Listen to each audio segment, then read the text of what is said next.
అందరికీ నమస్కారం అండి. అంటే ఈ పర్టికులర్ ఈవెంట్ పెడతానికి కారణం ఏంటంటే మేము సినిమాలో ఫస్ట్ నుంచి ఇప్పటి వరకు హీరోయిన్ రివీల్ చేయలేదు. కారణం ఏంటంటే చాలా అంటే అనుకోకుండా అది చాలా పెద్ద హైప్ క్రియేట్ చేసింది. కానీ ఏదో మేము కావాలని ఏదో హైప్ క్రియేట్ చేద్దామని చేసింది మాత్రం కాదు. మా రిక్వైర్మెంట్ ఏంటంటే సినిమాలో హీరో క్యారెక్టరు ఒక సినిమాలో ఫస్ట్ అరగంట తర్వాత హీరోయిన్ చూస్తాడు. సో హీరో చూసినప్పుడే హీరోతో పాటు మిగిలిన క్యారెక్టర్స్ అన్నీ కూడా హీరోయిన్ చూస్తారు. జస్ట్ ఈ సినిమాలో హీరో క్యారెక్టరు హీరోతో పాటు ఉన్న మిగతా క్యారెక్టర్సే కాకుండా మొత్తం ఆడియన్స్ కూడా అదే టైంలో అమ్మాయిని చూస్తే ఒక సర్ప్రైజ్ ఎలిమెంట్ చాలా బాగుంటుందని ఒక ఫ్యాక్టర్తో అమ్మాయిని దాచిపెట్టాం. మెయిన్ కొత్త అమ్మాయికి వెళ్తానికి మెయిన్ కారణం ఏంటంటే తెలిసిన అమ్మాయి ఎవరైనా సరే ఒక హాఫ్ అన్ అవర్ తర్వాత చూపిస్తే ఆల్రెడీ తెలిసిన అమ్మాయి కాబట్టి ఒక కిక్కే ఉండదు. అదే తెలియని అమ్మాయి ఎవరో ఈ అమ్మాయి అనే ఒక క్యూరియాసిటీ వాల్యూ ఉంటుంది. సో అందుకే అమ్మాయి కూడా ఒక హాఫ్ అన్ అవర్ తర్వాత అమ్మాయి ఓపెన్ అవుతుంది. సినిమాలో హాఫ్ అన్ అవర్ 40 minutes తర్వాత అమ్మాయి ఓపెన్ అవుతుంది. సో అలాంటి కొత్త అమ్మాయి ఇప్పటివరకు మేము పోస్టర్లో కానీ పబ్లిసిటీలో కానీ ఎక్కడ తీసుకురాలేదు. సో అనుకోకుండా అది ఒక హైప్ కింద క్రియేట్ అయింది అనమాట. సో సినిమా ఇప్పుడు ఎలాగో రిలీజ్ అయిపోయింది అండ్ ఆ క్యూరియాసిటీ వాల్యూ బ్రేక్ అయిపోయింది. కానీ ఆ అమ్మాయి ఇప్పటివరకు ఎవరో ఏంటో ఇంకా ఆంధ్రప్రదేశ్ జనాలు ఎవరు తెలియదు. సో ఫార్మల్గా మొత్తం ఆంధ్రప్రదేశ్ జనాలందరికీ ఒక కొత్త హీరోని ఇంట్రడ్యూస్ చేసాం ఇండస్ట్రీకి గురుశేఖర్ ద్వారా. సో ఆయన ఇంట్రడ్యూస్ చేసిన అమ్మాయి మొత్తం ఒకసారి ప్రేక్షకులందరికీ మీడియా ద్వారా ఒకసారి పరిచయం చేద్దామని ఇన్ని రోజులు దాచిపెట్టాం. ఇప్పుడు టైం వచ్చినప్పుడు చూపించాలి కాబట్టి కరెక్ట్ టైం అని అనిపించి ఒక ఈవెంట్ ఆర్గనైజ్ చేసి ఇప్పుడు ఆ అమ్మాయిని రివీల్ చేద్దామని మెయిన్ ఈ పర్టికులర్ దీనికి సరే ఇప్పుడు పిలిస్తే అదే ఇప్పుడు వరుడు వధువుని ఇంట్రడ్యూస్ చేస్తాడు.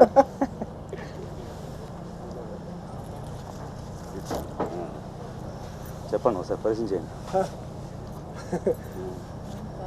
8 సినిమాలుగా నన్ను చూస్తున్నారు. ఇది నా 8వ సినిమా వరుడిని. ఇదిగో మా 8వ సినిమా హీరోయిన్ వధువు. తన పేరు భాను మెహ్రా. అంటే చాలామంది చాలా రోజులుగా చాలా స్పెక్యులేషన్లు చాలా బెట్టింగ్లు కూడా వేసుకున్నారండి ఈ అమ్మాయి ఆ అమ్మాయి అని. ఇందుకు ఈ అమ్మాయి ఎవరో కాదు, ఈ అమ్మాయి భాను మెహ్రా. అమృత్సర్లో ఉంటుంది అండ్ ఢిల్లీ బేస్లో ఉంటుంది, బాంబే బేస్ సారీ. సో ఇన్నాళ్ళకి మేము క్యూరియాసిటీ బ్రేక్ చేసాం. మాకు కూడా టెన్షన్ తీరిపోయింది. ఎందుకంటే ఇన్నాళ్ళు ఈ అమ్మాయిని అలా కాపాడాలని చెప్పి ఈ అమ్మాయిని సీక్రెసీలో పెట్టాలని చెప్పి ప్రైవసీలో పెట్టాలని చెప్పి చాలా ఎఫర్ట్స్ పెట్టాం. ఎక్కడ ఒక్క స్టిల్ కూడా లీక్ అవ్వకుండా. సో మేము అది సక్సెస్ఫుల్గా చేయగలిగాం. మిమ్మల్ని ఇలా కలుసుకున్నందుకు హ్యాపీగా ఉంది.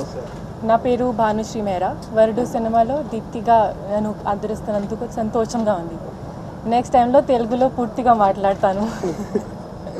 First of all, I'd like to introduce myself to you since it's the very first time I'm interacting with the media. I come from Amritsar and I belong to a Punjabi family. And I've been living in Bombay for the past 4 to 5 years. I've done a couple of commercials there. But this is my very first film and I'm really thankful to my director and my producer for giving me such a big opportunity. I could only dream of such an opportunity and I think he's given me a very strong platform to show my skills in the future. And thank you so much, Mr. Sir, and it was lovely working with Bunny also. No, that's the truth. I've not even once did I treat him like a movie star. He's been a good buddy to me and a good friend. He really made my life simple.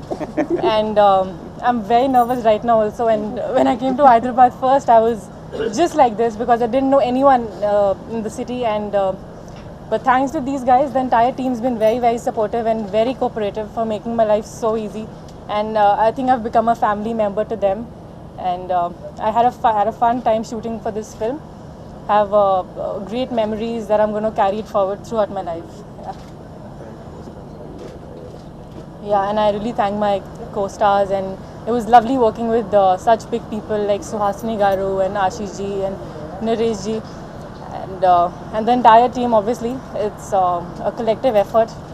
And yeah, that's all. I'm just falling short of words right now. Give me a while, I'll be normal, I think. Just very nervous. అంటే secrecy maintain చేస్తాం. సినిమాకి plus మైనస్గా మేమేమో calculate చేయలేదు sir. మేమేంటంటే hero character చూసినప్పుడే audience కూడా చూస్తే ఒక థ్రిల్లింగ్ ఉంటుంది అనే ఒక థీమ్తోనే మేము ఆ థీమ్తోనే కొత్త అమ్మాయికి వెళ్ళాలి వచ్చే ఎందుకు, లేకపోతే ఇంత పెద్ద క్యారెక్టర్ క్యారీ చేయాలంటే కొత్త అమ్మాయికి చాలా కష్టం. అంటే జనరల్గా ఇప్పుడు స్టార్ హీరోస్ లైక్ ఇప్పుడు చిరంజీవి గారు, బాలకృష్ణ గారు, ఇప్పుడు బన్నీ ఇలాంటి వాళ్ళకి ఎలాగూ ఫస్ట్ డే పువ్వులు పేపర్లో విసరడం చూస్తాం. బట్ ఒక కొత్త అమ్మాయికి థియేటర్లో క్రాస్ రోడ్స్లో చూస్తే ఈ అమ్మాయికి పువ్వులు పళ్ళు ఇవన్నీ విసిరేసరికి అసలు ఏ అమ్మాయికి దక్కుతుంది ఇలాంటి అదృష్టం అని చెప్పి ఇది దాయటం అనేది అందరూ కూడా చాలా కన్విన్స్ అయ్యారు సినిమా చూసిన తర్వాత. అంటే దాస్ అనేది ప్రతిసారి అవ్వదు కదా, ఎప్పుడో ఒకసారి కానీ అవ్వదు. ఎందుకంటే హీరోయిన్ క్యారెక్టరైజేషన్ అంత యూనిక్గా ఉంది. హీరో క్యారెక్టర్ అమ్మాయి ఫోటో చూడనంటే హీరోయిన్ కూడా నేను ఆ అబ్బాయి ఫోటో చూడను అంటాం. సో రిలేటివ్స్ క్యారెక్టర్స్ కూడా ఎవరో అమ్మాయినైనా మాకు చూపిస్తారంటే లేదు నా కొడుకుతో పాటు మీరు చూడండి అని అంటాం. సో ఇదంతా ఏంటంటే ఆ హీరోయిన్ ఎందుకంటే మేము బ్యాంక్ చేసుకుందే హీరోయిన్ ఒక్క లుక్లోనే చూసి లవ్లో పడిపోతాడనే ఒక్క లుక్ కోసం అనమాట. సో ఆల్రెడీ తెలిసిన అమ్మాయి అయితే ఆ లుక్ అంత ఇంపాక్ట్ ఉండదని చెప్పి ఒక కొత్త అమ్మాయిని అంత అక్యుములేట్ చేసి తీసుకురావాల్సి వచ్చింది. I think it was a very, it wasn't like a regular kissing scene. It was the scene demanded it. If you guys have seen the movie, I'm sure you'll know. It was very well required and it's not a regular scene. I trust my director and it's come out to be really nice and it was obviously nice shooting for it. అంటే అంత convincing కాకపోతే censor వాళ్ళు you certificate ఎవరు కదా you by. So అంత కన్విన్సింగ్గా shoot చేసాం కాబట్టి లేకపోతే మీరు చెప్పండి సార్, ఒక ఫ్యామిలీ సినిమాలో ఫ్యామిలీస్ బ్యాంక్ చేసుకుని తీసిన సినిమాలో నేను ఊరికే లిప్ కిస్ ఏం పెట్టాం కదా. మేము బ్యాంక్ చేసుకుందే వరుడు అనే సినిమా, దాని ఫ్యామిలీస్ రావాలి, టార్గెట్ ఆడియన్స్ ఆ సెక్షన్ పెట్టుకున్నప్పుడు అంటే ఈరోజు అసలు ఫ్యామిలీస్ అందరూ మా టీనేజ్ డాటర్స్తో కూడా ఆ కిస్ సీన్ చాలా డీసెంట్గా ఫీల్ అయ్యామని చెప్పి కాంప్లిమెంట్ చేస్తున్నారు. అది మన ఊరికి ఏదో పబ్లిసిటీ కోసమో దీనికోసం చేసింది కాదు. సో ఆ క్రెడిట్ బన్నీది అనమాట. అంటే బన్నీ కిస్ పెట్టలేదు, పెట్టించుకున్నాడు, అది ఇంకా పెద్ద క్రెడిట్. సార్ ఇప్పటివరకు ఓపెనింగ్ వైస్ అండ్ ప్లస్ రెవెన్యూస్గా చూస్తే నా కెరీర్లో హైయెస్ట్, అంటే ఇప్పటివరకు సినిమా ఏ రేంజ్లో అవుతుందంటే నా కెరీర్లో అంటే నేను ఇంత పెద్ద ఫిగర్స్ చేయగలనా అని నాకే సర్ప్రైజింగ్ ఉన్న అంత పెద్ద కలెక్షన్స్తో సినిమా చాలా బాగా రన్ అవుతుంది. సో దాన్ని పర్టికులర్ నిజంగా ఇంత పెద్ద కలెక్షన్ వస్తే మెయిన్ కారణం గుణశేఖర్ గారు చెప్పినట్టు ప్రత్యేకంగా ఫ్యామిలీ ఆడియన్స్ అనమాట. సో వాళ్ళకి ప్రత్యేకంగా మనస్ఫూర్తిగా ధన్యవాదాలు తెలియజేసుకున్నాను. ఎందుకంటే సినిమా కొంచెం డివైడ్ టాక్తో స్టార్ట్ అయినా కూడా దాన్ని నిలబెట్టింది వాళ్ళ ఫ్యామిలీ ఆడియన్సెస్ అనమాట. సో ప్రత్యేకంగా వాళ్ళకి మాత్రం వాళ్ళు నమ్ముకుని తీసుకున్నాం కాబట్టి ఆ టాక్ వస్తాను టైం పడుతుంది. ఎందుకంటే ఫ్యామిలీస్ ఫస్ట్ డే వచ్చారు, అప్పటికి ఏ సినిమాకి రానంత ఫస్ట్ డే ఈ సినిమాకి వచ్చారు కాబట్టి స్పెషల్గా once again thank you to many of the family audiences. అంటే అది కథకి చాలా అవసరం.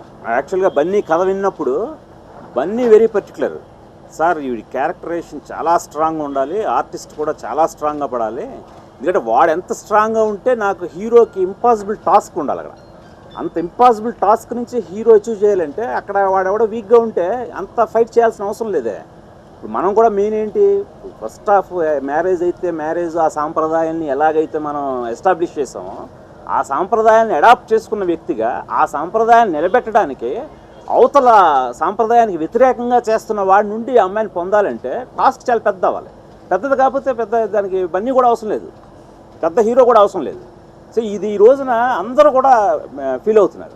సో చాలా బాగుంది సార్, అసలు విలన్ క్యారెక్టరైజేషన్ సెకండ్ హాఫ్లో బాగా వెయిట్ ఇచ్చాడు. దాంతో క్లైమాక్స్లో హీరో ఎగిరెగిరి తంతుంటే అసలు క్లాప్స్ పడ్డాయండి అని హీరో పరంగా కూడా చాలా బాగా ఎంజాయ్ చేస్తున్నారు. అండ్ ప్లస్ మేము బ్యాంక్ చేసుకుని ఫైట్ కావాలంటే సార్ అంత స్ట్రాంగ్ విలన్ క్యారెక్టరైజేషన్ లేకపోతే చేసుకోలేదు. అండ్ ప్లస్ మేము బ్యాంక్ అయిందే సెకండ్ హాఫ్ డ్రైవ్ అంతా, అంటే మొత్తం సెకండ్ హాఫ్ ఫిల్మ్ అంతా మేము బ్యాంక్ చేసుకుంటే విలన్ క్యారెక్టరైజేషన్ మీద ఎక్కువ బ్యాంక్ చేసుకుంటూ వెళ్ళాం అనమాట. సో హీరో మొత్తం ఒక 1 hour కష్టపడుతుందంటే 1 hour తట్టుకునే అంత విలన్ కూడా ఉండాలి కదా. సో సినిమా అనేది టీమ్ ఎఫర్ట్ సార్. హీరో తినేసాడు, డైరెక్టర్ తినేసాడని కాదు, అందరూ కలిస్తేనే ఒక హిట్ సినిమా. అందులో విలన్ ఉంటాడు, అందులో హీరో ఉంటాడు, అందులో కొరియోగ్రాఫర్ ఉంటాడు, కెమెరామెన్ ఉంటాడు, ఎంతోమంది ఒక 500 మంది కలిసి చేస్తేనే అది సినిమా. అందులో ఒకళ్ళు ఎక్కువ షేర్ చేసుకుంటారు, వాళ్ళు తక్కువ షేర్ చేసుకుంటారు, కానీ అందరిది నేను ఎప్పుడు అలా తప్పు అనుకోలేను. వీళ్ళు ఎక్కువ తినేసారు, వాళ్ళు ఎక్కువ తినేసారు, వాళ్ళు డామినేట్ చేశారు, ఎవరేం డామినేట్ చేసినా సినిమా సక్సెస్ఫుల్గా ఉంటే అల్టిమేట్లీ సినిమాలో ఫస్ట్ పోస్టర్ పడేది నాదే, నా క్రెడిట్ తీసుకెళ్ళిపోలేరు కదా. సో అది డెఫినెట్లీ నాకు అలాంటి ఇన్సెక్యూరిటీస్ అండి.